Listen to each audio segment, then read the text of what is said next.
I want to talk today a little bit about a subject that I'm going to call the politics of aesthetics.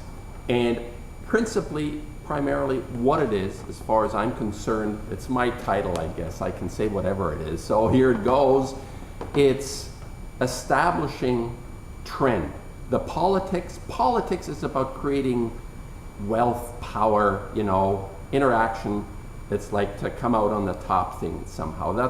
Ultimately that's what it feels like to me. Politics is the establishment of power over something and wealth as a result of that.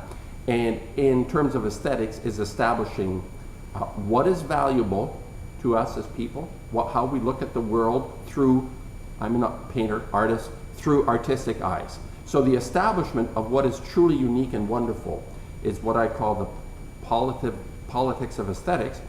And it has been functioning, especially in what we consider to be popular culture, and it's something that is actually opens us up to a lot of manipulation and false kind of hubris about what's fabulous art and what can be ignored.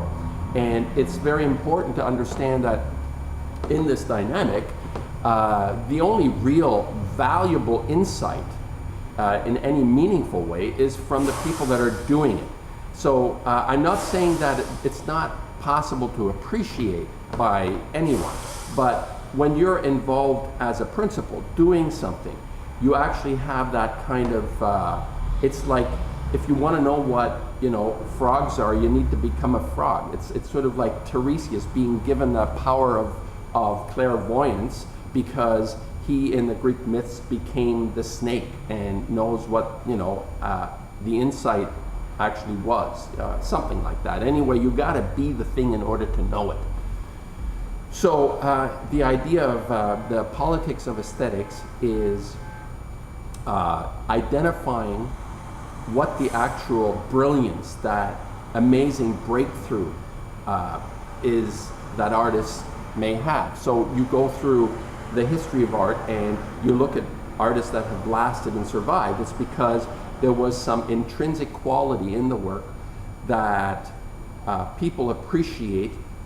I mean, you look at an artwork and you appreciate it, but then for me, it's also what was that extra thing that happened, that breakthrough feeling, that thing that was done that nobody else has been able at that time to do. And to repeat it, to regurgitate it is meaningless. You don't want to regurgitate it because all you do is kind of like jumping and eating a carcass. So this is not, like for me, it's not that Rembrandt is a carcass, it's alive and well. But for me to regurgitate and try to eat this, it's like eating off a carcass. It doesn't work.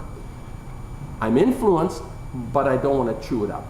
Anyway, the politics of aesthetics. The breakthroughs that are so crucial in our continuity of becoming what we're capable of is very important. And there are many proponents that say to us what is a breakthrough, but it's not really. And like I say, on the curatorial side, with all respect that I could give to a good curator, they haven't got a clue because they've never done it. Doesn't mean they can't appreciate it, but they don't know why necessarily.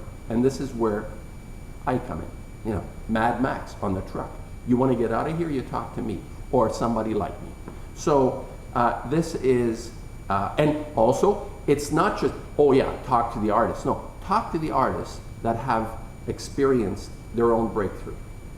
And of course there may be different levels. I think different artists are on different levels with breakthroughs. There's little breakthroughs and sort of epic breakthroughs, and they're different. If you look at, let's say, the person that I really like is somebody like Baselitz. I think there's an epic breakthrough in this artist, German artist Georg Baselitz, turned things upside down from right side up to upside down. So you have a portrait or a person standing. Well, he does it this way.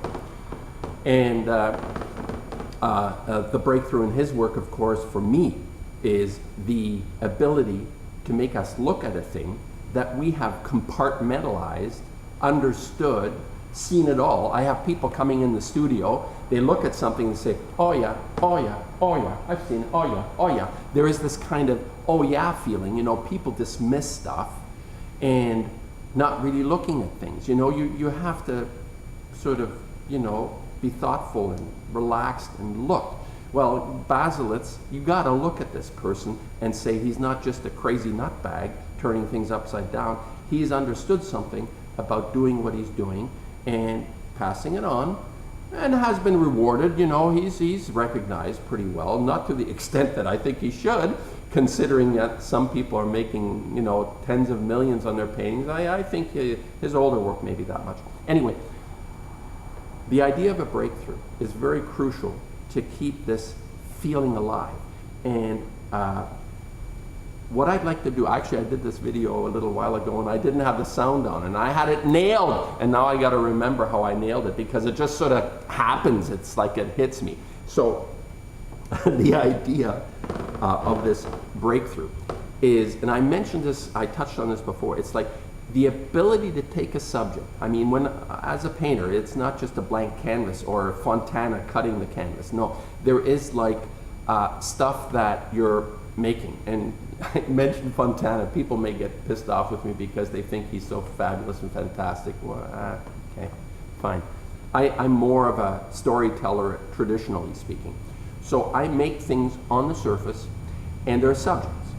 And I've talked about the de Kooning put, how I was influenced by de Kooning's ability to take a line and dissipate it on the canvas, where you don't know where a line begins and where a form starts, or color, or a line. Is a line a color? Is color a line? Is like a volume a line, like a big brush line? So there is, and you know, Lichtenstein did the brush stroke, and you know, there was I love that brush stroke that Lichtenstein did, one of the few things. Then he repeated himself. So I take this de Kooning, for example, and you have this breakthrough. We had this breakthrough with surface line, and I incorporate this, and my subjects are, you know, I painted and people have enjoyed looking at the subjects, the paintings I've made. But in the last 2-3 years, something has happened.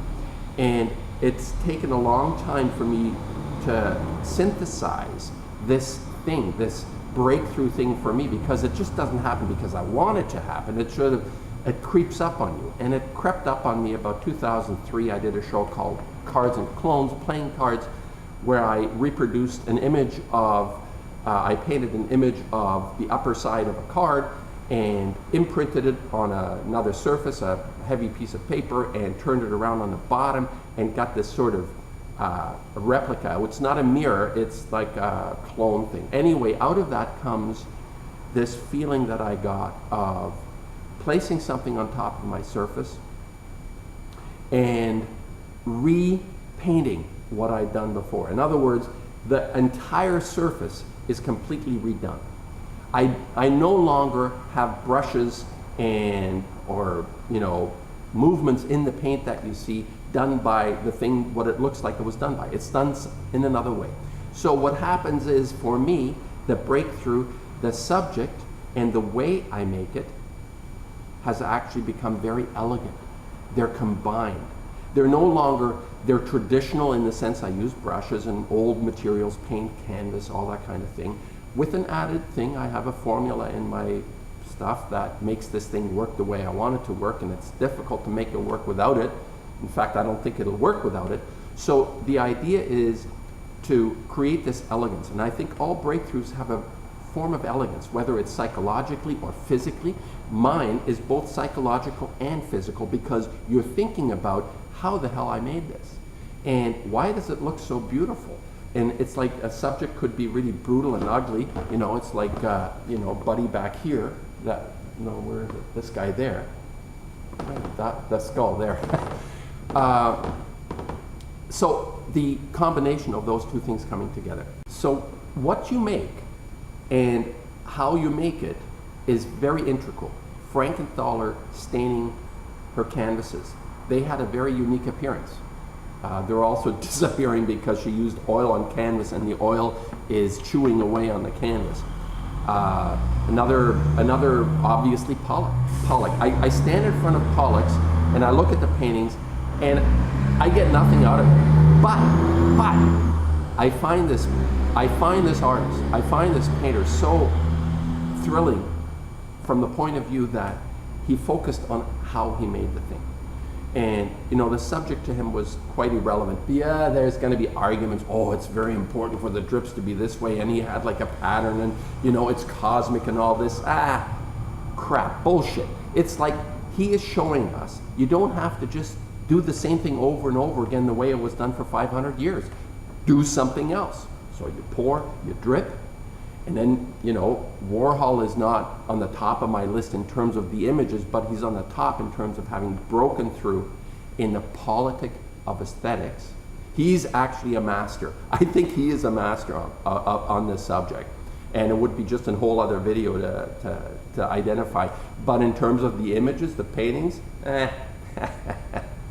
you know, it's like maybe, yeah, you have a Pollock painting and you have a Warhol painting, and because you're, but there, for me, as a maker of paintings, they're not the top of the list in terms of the quality of the work. De Kooning is very high up because he's integrated that elegance, the subject and the way he did it work beautifully together for me.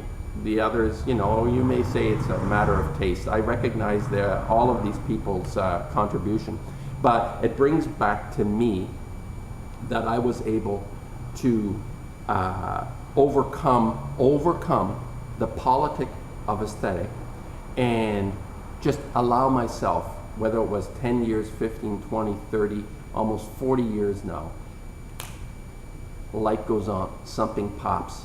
It starts to make sense. Actually, the first time I did it, it didn't really register because I was like, yeah, oh yeah, I gotta do this, gotta do that, you know, it's like you're running around, it's like, no, it finally sunk in. It's working, it's working. It's a moment. I had a moment, you know, a couple of years ago, I had the moment in the studio. Yeah.